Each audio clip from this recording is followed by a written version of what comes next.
দক্ষিণবঙ্গবাসী প্রণাম জিন্দাবাদ, দক্ষিণবঙ্গবাসী প্রণাম জিন্দাবাদ, দক্ষিণবঙ্গবাসী প্রণাম কমিটি জিন্দাবাদ। যেমন পর্যটকরা সুন্দরবনের বিভিন্ন প্রান্তে ঘুরে বেড়াচ্ছে, তাদের ঘুরঘুরির আওয়াজে কি পাখির কিচির মিচির বন্ধ হয় না, বাঘের ঘুম নষ্ট হয় না?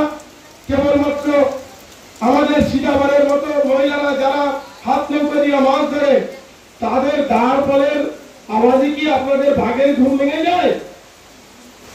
আমি আপনাদের কাছে প্রশ্ন রেখে যাচ্ছি, আপনারা সম্প্রতি ঘোষণা করতে যাচ্ছেন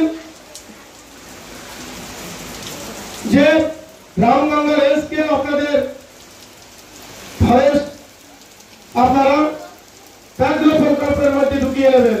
1000 টাকা পেয়েছি আর 8000 টাকা পাইনি।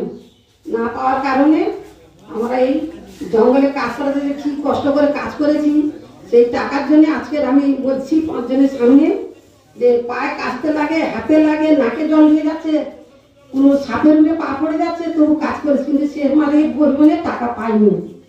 এই নিয়ে আমি 5 জনের সামনে প্রকাশ করছি, এই আমার আবেদন।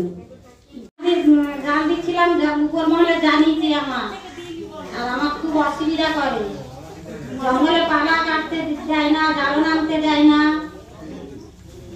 নমস্কার। বাবা এত গরিব যে উনি হচ্ছে কি মানে নদীতে মাছ না ধরে ওনার সংসার চলে না, কিন্তু এর জন্য ফরেস্টরা ওপর মহলে পর্যন্ত জানিয়েছে ফোন করে যে নৌকো জাল টাল টেনে নাও, মানে মাছ ধরতে দেবে না। কিন্তু আমরা মানিনি। কেননা মানি না? কেননা আমার 2 মাস না জাল দিলে আমাদের চলছে না। তার জন্য আমরা সরকারের কাছে বলতে চাইছি যে এই 2 মাসের জন্য মানে কিছু টাকা পয়সা যেন ব্যবস্থা করে দেয়, যেন আমরা টাকাটা যেন পেয়ে থাকি, তাহলে আমরা জাল বন্ধ করবো।